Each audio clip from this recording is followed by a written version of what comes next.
அனைவருக்கும் இனிய காலை வணக்கங்கள். இன்றைய அமுத மொழியிலே நாம் பார்க்க இருப்பது ஒரு அருமையான சுபாஷிதத்தை. வாருங்கள். ஸ்வகாரியமத்ய குர்வீத பூர்வாஹ்னசாபராஹ்னிகம் நகி பிரதீக்ஷதே மிருத்யுஹு கிருதமஸ்ய நவாக்ருதம். ஸ்வக காரியம் அத்ய குர்வீத பூர்வாஹ்னசாபராஹ்னிகம் நகி பிரதீக்ஷதே மிருத்யுஹு கிருதமஸ்ய நவாக்ருதம்.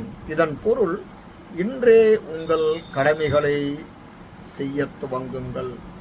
காலையில் செய்து கொள்ளலாம், மாலையில் செய்து கொள்ளலாம் என்று ஒதுக்கி வைக்காமல் செய்ய ஆரம்பியுங்கள்.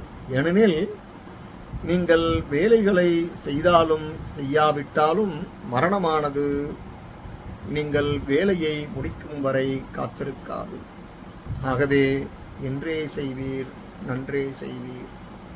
இந்த பதிவு உங்களுக்கு பயனுடையதாக இருப்பின் சப்ஸ்கிரைப் பண்ணவும், ஷேர் பண்ணவும். நன்றி, வணக்கம்.